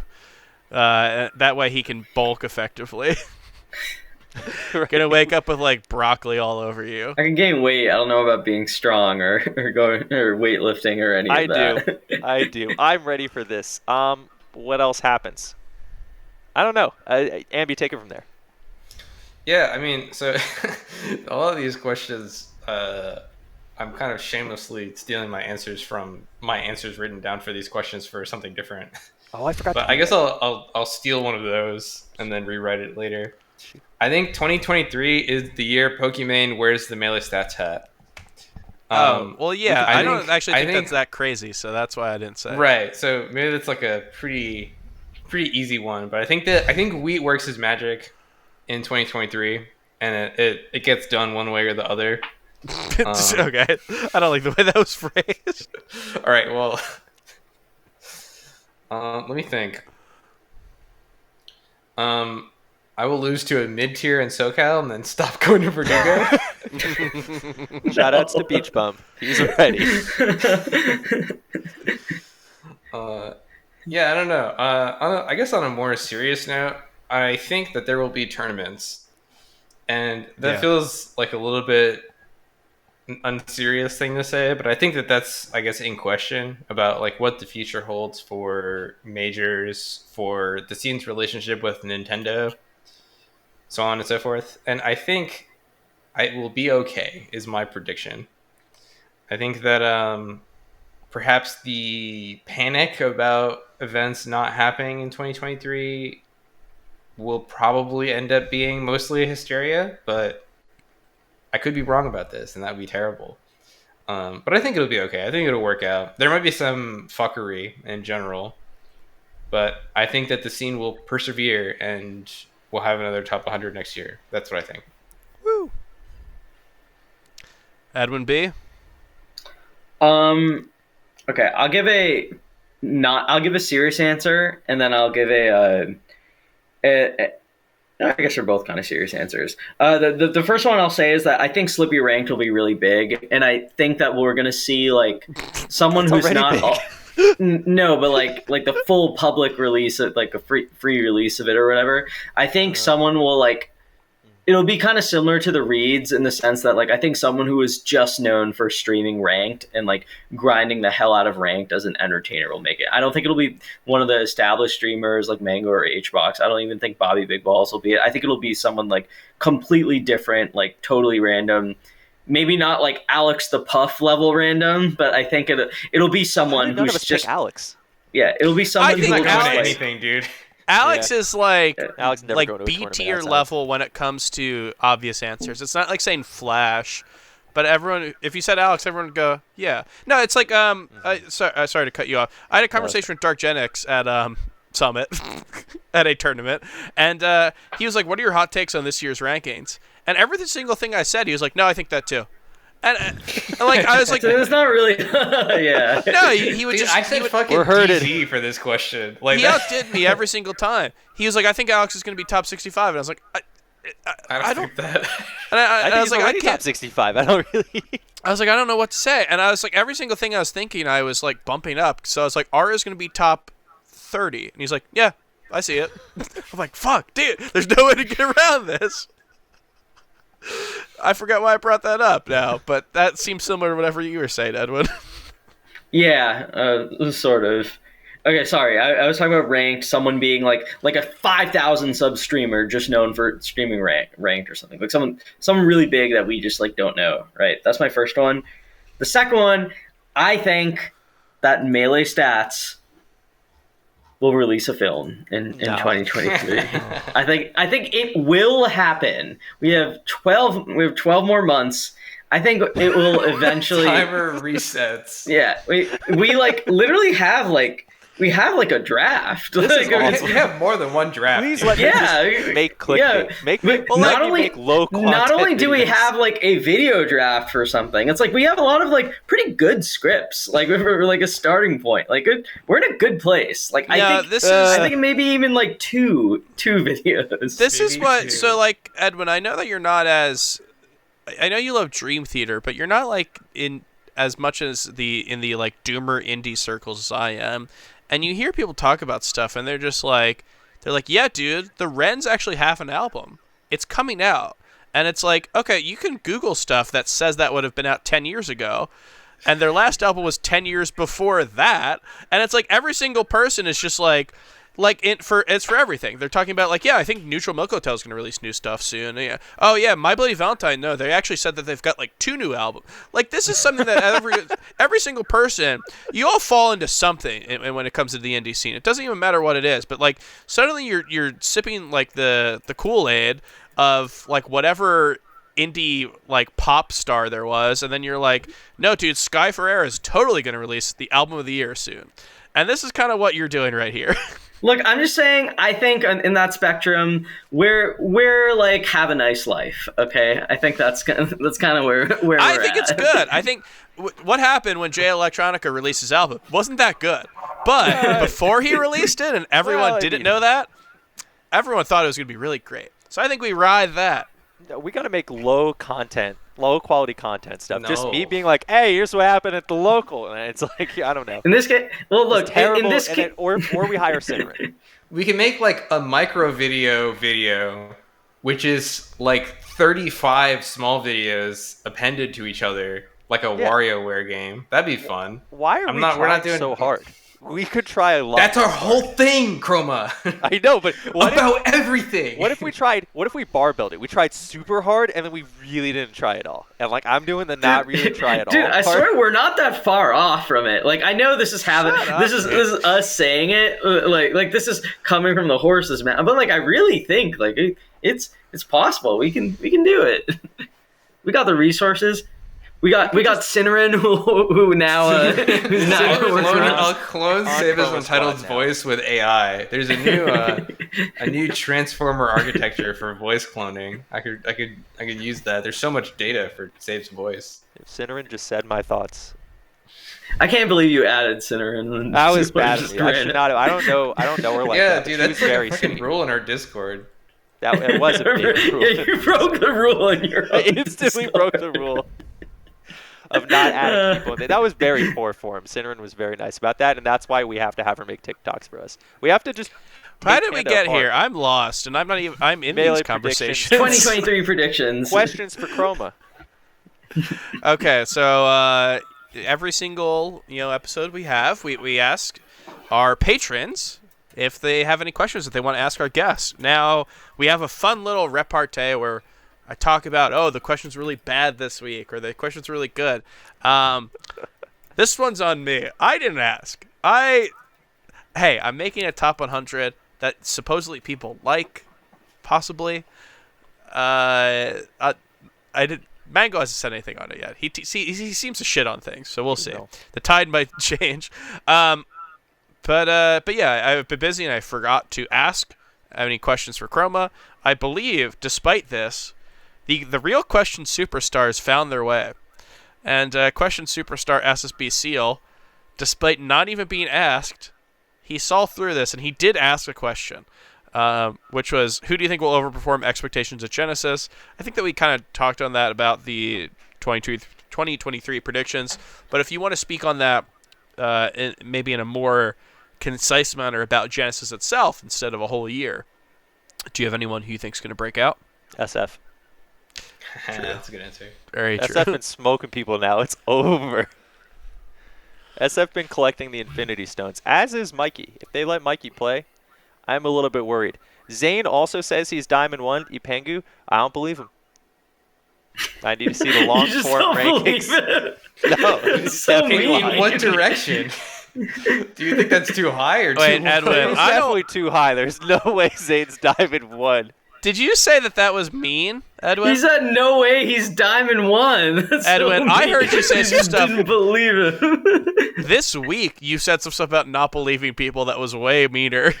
Yeah. I just can't accept it. Like, Zane is... You said straight up you don't believe when people say their hands hurt. Oh, the rectangles thing? Oh yeah, don't get me started on that. This is an off-stream conversation. This is an in-Discord off-stream conversation. Yeah. No, so I think somehow Zane just, like, gets, like, 49th in a major because he just stops thinking about it for, like, 1 second of his life. But, we'll see. We'll see. That's what SAT word does he use in his tweet to talk about getting top 64? abjure. That's good. It's definitely abjure. Does he talk about the ranking, grabbing him by the throat with surprise? All right, calm down. Stop it. You're having a little too much I love fun here, Zane. Edwin. I You're love really Zane. going It's off past the your rails bedtime. today, You're dude. getting all riled up. He's all sleepy. It's the tweet. It's all the alt people getting to me, dude. This is just my my 75th Joker moment. Let's beat him up at Genesis. Oh my god, no. I don't know, man. That's who's I don't- overperforming. I don't think you can get Joker moments. I will stand by this. Yeah. From what I heard about your child, like your middle school days. Oh my god. I think that you were like terrorizing people, weren't you? You'd wear a top hat and run around and like. Were you Nathan J. Terrorizing Robinson? people is one thing. I mean, you still do that in a lot of ways. Like, see, that's what I'm saying. I don't think you can get a Joker moment. Unbelievable. What other questions do we have? We have nothing. Do you have we any got some good ones. Do you have any specifically that you want to ask yourself? Yeah, no. Look in the Discord. There's some fun ones. One of them is Ambi, what rhythm game are you looking forward to playing at Genesis? And then a good one is Chroma, what question have you always wanted somebody to ask you? Okay. God, I guess that I'll is answer the good. rhythm game one while you think about the Yeah, questions. do that because I need it. Yeah. I really hope they have In the Groove, because that's my main game. Yeah, so I didn't actually enter doubles for Melee at Genesis because there are 2 DDR brackets. So I entered both of them. That'll be fun. Wow, asshole! I asked you if you wanted a team. Dude, like 7 people asked me to team. I was Damn. like, I'm sorry. He's too Hollywood for You you. don't want to team with me? Knowing you for so long, you won't I team would with you. team with you. You I'm won't not team. entering. No, fuck off. You won't play teams with me. You won't I'll play team net with you play at like a friends with main me. stage That's or it. something, I'm taking. dude. You're good at That's it. doubles. I'm not- You got 9th at doubles at that one time. First off, I'm not good at doubles. Dude, okay. No, but I'm that's trying to on give you Chape credit Edward here. Budding is the most crazy team I've ever seen. I Dude, I can had to play check to see Chape. which one was Kadoran. I had to check if Johnny was really Johnny after they're just gang. I've seen so many Johnny. Chape sets. My Chape impression goes insane. We're Dude, gonna get 9th. I can't let Edwin say he's not good at doubles when Chape and Edwin, that team, I did was not psycho. stop hearing about it for 3 straight days. I saw shit I've never seen. Every time I saw Edwin, there was a 50% chance he was going to bring up how he and Chape did. It was fucked. It was crazy good. And I don't like Yarn Yoshi. Edwin is scared Leave so him many out of people. this. He can't defend himself right Good. now. Good. What question would you want somebody to ask you? I guess a good one is like, how do you deal with like tension and anger and competition? And the answer is I don't know. I have no idea. Chroma, who do you think would commentate the best on cocaine? Oh, that's a great question. I have to think about this really quickly because I had a list of people that I thought would be pretty good. The answer is Radar. Oh my god, you're totally right. Radar on cocaine would be insane. Radar Oh don't my do cocaine, goodness. but I Radar do might- want.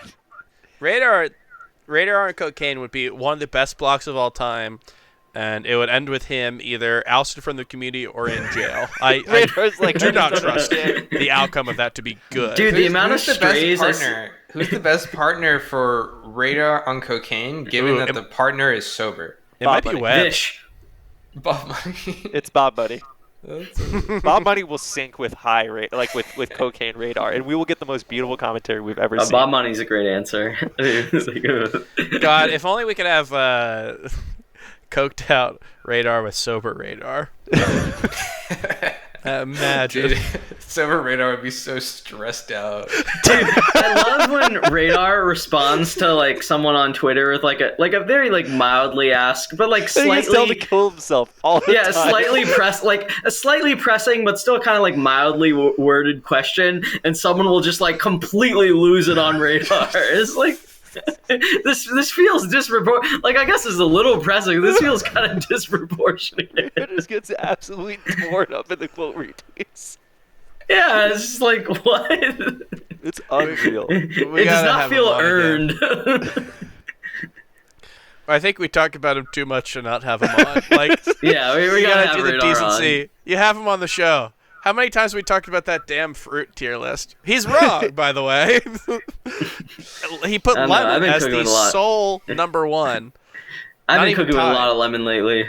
Yeah, well, I'm maybe radar that's a pilled, good. that's it. Yeah, maybe that's a good segue into Mhm. our final segment of the day, which is where we talk about stuff that doesn't have anything to do with Melee. You know, we've had a very silly episode, but generally we're seen as people who, you know, we talk about Melee a lot. It's kind of hard to hear us not talk about Melee if it's just on Twitter or the shows.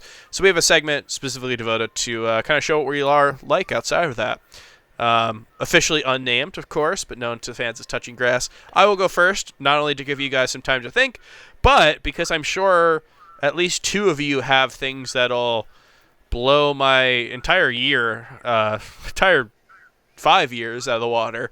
So in order to not get crushed by that, I will go first. And I would love to say, well, I don't want to say stomach pain, but that has been the big one. If there's something that's been that's been a big part of my life in the past week or two, I would say stomach pain. But yeah, something else. I feel like I already mentioned Bluey on an episode. I swear I had a good one at one point. But yeah, here's something. I just talked about music, which I guess in talking about music now might be kind of a, you know, I might have already used it up, but I finished my top 10 list for the year. I do this. I try to do this almost every year. I've done it for the past like 5-6 years, where I'll make a top 10 albums list and I'll pick my favorite song, and I usually make a graphic to go along with it. It's like a really fun thing to think about, and I think having something like that you have to think about throughout the year, it kind of codifies your relationship with something like that, and it makes you kind of maybe people don't want to see music as like goal oriented, but sometimes it's fun to be like, oh, I should check this out just to make sure I don't miss it. What if this is an album that I really could love? And I really found some cool stuff like that. Top 100 has taken up a lot of my time, so I've not been able to finish the graphic, but when it's out, I'll tweet it. Probably a month late. But one thing I've been doing is getting into listening to the music that I used to listen to when I was a high schooler. I've been listening to the Spotify-generated indie 2011-2012 playlists, and just the fun part is, of course, I like hearing music that I still listen to now. The fun part is seeing the stuff that is aged and I don't remember it at all, and it like literally takes me until hearing the chorus to be like, oh yes, this song. So shout outs to that, and I guess nothing is more indicative of that than Washed Out, whose first album I seem to know by heart without knowing that. I didn't know that I knew that, but I listened to it recently, and it was just, I knew every single note and every single lyric. So shout outs to that. So I guess that would be mine. Mine would be me nostalgically falling back into, over 10 years ago. Jesus Christ. How about you, Edwin? What have you been up to? A couple things. Football season just ended, so I'm still watching it, but Patriots did not have a very great season, so I was a little saddened about that for a little bit. But I'm excited to watch the rest of the playoffs. The more pressing and important thing that I've been working on is I started taking a web development course, and just trying to gain a bit more quantitative skills and everything. Live my life seeing things a certain way. I want to pick up new skills that'll complement my existing ones and kind of see things through a different lens. So, I'm very happy to say that I completed the first part of my big course, which is basically just all on HTML and CSS fundamentals. I did great on the exam and everything. I think I have a good handle on it. I gotta say though, JavaScript is kicking my ass. This is really hard. It's like, I think with HTML, just if I can briefly describe it, sometimes it's like, if you're learning how to use editing software or just anything creative, what you need to know is what to adjust to make things appear a certain way. But it feels like in JavaScript, it's not like, oh, I got this wrong, so I just have to adjust this a little bit. It's like, oh, I got this wrong because my logic for understanding what I'm trying to do is completely wrong. I was missing, I didn't define, this variable that I was supposed to define, I did not think about it that way at all. And I just actually do not understand the logic of what I'm trying to communicate, which is very embarrassing, and it feels really bad when I would compare it to like losing in chess, like in terms of just like a really soul crushing feeling of like not fundamentally understanding something and feeling like an idiot. But you know what? I'll work on it for the next couple months. I think I'll get there. That doesn't go away. I'm gonna it's tell you straight up. That'll never go away ever. Yeah, I talked to some of my friends who do this for a living and are sort of like helping me out with this stuff, and all of them were like, yeah, JavaScript, like, yeah, I use it all the time and I feel like an idiot all the time, so don't feel too bad. I was like, oh my god, the last thing I'll say, like, one of my assignments was like literally just, it sounds so simple, right? It's like create a function that like tells you whether a number that you input in is even or odd. And it's just like, oh my god, like where do I start? Like what is the difference between an even and an odd number? Like how do I write this logic out in this language, right? And it like literally makes you feel so stupid for not getting it. So I'm gonna probably have to revisit like entire modules of this that I already did, but just clearly did not understand. So that's what my life is like right now. But I'll get Edmund, through it. who's winning the Super Bowl? I'm gonna go with the Chiefs. Fuck you, go Birds. Ambi, what have you been up to? Yeah. So I guess I got a good one. Yeah, you do. I think you do. Might be the way. Yeah. So for those that didn't see my tweet about it, I did get an offer for a job at Riot Games, which is great. I will be moving to Los Angeles in February. That has taken a lot of my time because their interview process took many months and it was a lot of studying and preparing and stuff. That's not what I'm going to talk about, though. What I'm going to talk about is riches. I know. I found $1 million recently. So, many of you know this. I'm not really much of a gamer. I'm more of a Melee player. So I'm terrified that my coworkers at Riot Games will discover that I'm not a real gamer, and then I'll be a social pariah. That's such a lie, dude. You're such a gamer. So I've been on this quest to become a gamer. So what I did is I went on Wikipedia and I went on there's a page called the list of video games considered the best, and it's this like chronological list of all the greatest games of all time. And I've been going through it, starting at Space Invaders and going down the list until I played Chrono Trigger, I played Final Fantasy VI, I just got to 1999, so I'm playing Mega Man Legends. He takes his helmet off in that one, right? Yeah, he starts with it off, and I never found it. I beat the game without the helmet. I actually bought one of these things, one of these like emulator handhelds. Yeah. This thing is cool. It was this thing emulates PlayStation 1 games and stuff. So I've been using that, and it's fun to play it on a handheld rather than just like sitting at my desk that I sit at all day anyways. Nice. So hopefully by the time I get to Los Angeles, I will be literate enough. People keep yelling at me that I need to play like Skyrim or Grand Theft Auto 5 or like modern games that people actually play. And I keep telling them I'm not there yet on the list, but it's on the list, so I'll get to it. You gotta talk to Blur. He makes the list. Yeah, I mean, I don't know. I haven't gotten that far. I'm like not even in the 2000s. Did you know that Blur? Have you talked to Blur about this? He was on an episode of our podcast and he talked about this. He's devoted the rest of his life to playing every single game that's out there. And he knows that this is like a Sisyphean task, but he's like, no, I think I can do it. And he's just like talking to me. Yeah, no, like I was at a tournament. Just built different. I thought it was something that he was doing for the podcast, honestly, and that's on me for thinking that he does anything for the bit. Because I was at a tournament, I just saw he was like talking to someone. He was like very sincere, talking about how he's going to play every single game. And he's just like, yeah, I mean, you got to get through the Commodore ones, and that's a little rough. But when you get through those, then you get Atari, and then it's open from there. So yeah, you got to talk to Blur because he's your man on that one. And Eric, honestly, I think you can get away with if you just know the soundtrack. I think like people go, oh, you know this, and then you hum a little bit of it. You're like that one, and they're like, this guy's I'm weird, good with that because I it. need that to interact with SSB Seal. True. So I already grinded that one because I wanted to become his friend, so I marathoned every video game soundtrack that existed. Well, very cool. I do feel like it was a bit of a taunt for you to say you got hired at Riot, and you're like, actually, I've been playing a lot of video games. That's my cool thing. Yeah. But very benevolent of you. Chroma, what's been going on in your You life? also didn't die, Ambi. Yeah, I didn't really want to get into that. That's fine. It's a very important thing. Answer. It's great. That's very good.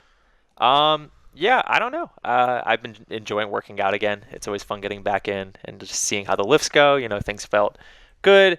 I saw this old picture of me wearing the same shirt I was wearing at the same time, and I'm kind of coming to grips with the notion that maybe I had a disordered eating thing at some point in the past, and like maybe now I don't, which is cool, but raises a lot of questions, but like is cool. So, you know, that's always fun. Always worth kind of considering and thinking about that. Yeah, I don't know. Having a good time. I guess I bought a house, which is the one thing. It's very, very haunted. God, you bought a house, Ambi's got a job. Wait, what are you and I doing, dude? Nothing. Mine was that I've been listening to music that I listened to when I was in high school. I've got nothing going on. Well, my real I one would have only been, do that. my real one would have been my stomach's been hurting. But I decided that wasn't cool enough. Yeah, we're getting shown up. Look, I mean, These you two are all making know that, moves. like, there was some potential about, like, if I bought this house wrong, I was going to go to jail, which wasn't really going to happen, but was possible due to the arcane 1700s municipality laws that were on the books. But, you know, I'm not going to jail, so I think that's cool. But, yeah, I don't know. That's probably going to take up a huge amount of my time, and I thought I was about to get good at Melee again. I'd probably not. But, you know, it's kind of nice. Well, regardless, I'm excited to see what happens. Was this a type of haunted house situation where you have to sleep there for one night and then you win a prize? I found stuff written on the walls that I didn't notice before. And, yeah, pretty much, yeah. Well, hopefully it all works out. Yeah, you know. What's the Ghosts are worst that cool. can happen? I mean, like, the ghost was there first. I don't really see what the big deal is. Dude, sometimes ghosts are chill. Right? They're not always evil. That's a myth. Cats Well, love wasn't- ghosts. So I saw Nope, and I feel like it wasn't ghosts in that, but the idea was that, like, you might have been here first, but we built a house, so get away. That was my interpretation of the plot of Nope. So I think you have ownership here. You've got eminent domain. Also, the plot of Avatar 2, The Way of Water. All right, I feel like you've been spoiling that on every stream you can get on, so maybe I we'll will end the do- episode before I you will can... do what is right. What needs I don't want to hear about the done. whale. Or I didn't even see it. But I know there's a whale, and I know that you've loved to The whale spoil was about based. the whale. Jermaine Clement was based. Everything else was It's kind of a Jermaine pass. Clement? Yeah, Jermaine Clement's like, I hope the whale kills us all, man. Oh, yes, that's a whale over there? He gonna kill us? All right. Before we go, you've got a Twitter now. Is there anything that you want to plug? Yeah, I mean, I'm going to be at Genesis. I'm going to be doing a good amount of stuff there, hopefully. Four-side fights, probably a good deal of commentary. I might fight Armada live. They're arranging that. I'm really not ready. It turns out he's got a crazy big reach. Did you know Armada's 6'8"? I didn't know that. So that's he bad for me. Never seems like that on stream. I know, right? But it's because, like, Leffen's 6'4", but if you think about it, who's taller? It's Armada. So, True. you know.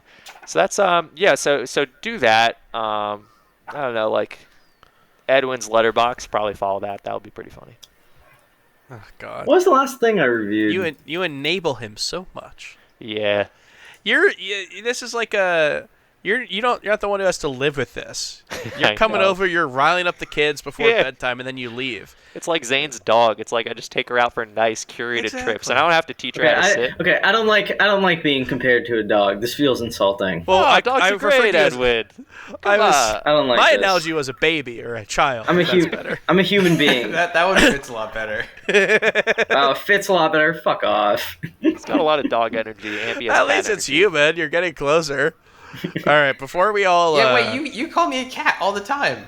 You don't Yeah, get Ambi's got cat Yes. energy for sure. Ambi is the oh god. I wish if we had it set up for the show so that the GIF of Ambi in cat form could show on the computer. What It's is so this? good. Yeah, this is just your ploy to get What do you want? You want to be like a morning zoo show, and you want to have drops all the time. That's the You dream, want a soundboard. dude. This is the soundboard that's coming He up. keeps We're not bringing up giving the you a soundboard in all the soundboard. meetings, and we always veto it. He's like, "No, dude, it'll be so good." Someone else brought up the soundboard, and I was like, "Yeah, you're right. That would be a great idea." I forgot Great, the good context podcast, of it. yeah. Jack's gonna steal Yeah, it it from might- Foresight Fights. Yeah, and I think it was he's so Foresight related. mad. All right. Yes. Speaking of which, you're going to be at Genesis. Who knows? I believe that that's on the compendium, so that would be a very cool thing if that happens. Yeah, and you can follow you on Twitter just in time for you to find, dig your little nose into some drama, some discourse.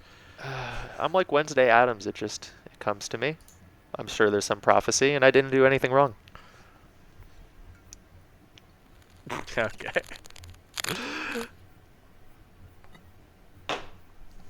Well, it has been a very fun episode, very loose episode, and a good entry back into 2023. This is our first episode of the year, and it's been a little while since our last one. So let's see if I still remember how to do this. It's time to end the show. I know that our producer says that every time we try to end it, we go for another 10 minutes. I'm down. But well, let's see what we can do right here. Jake, thank you so much for being on. You were a wonderful guest. Obviously, Edwin and Ambi as well, and wonderful viewers out there as well. Nope, I don't remember how to end it. Wonderful viewers. Okay, thank you everyone for watching. Bye, everybody. Well, we gotta.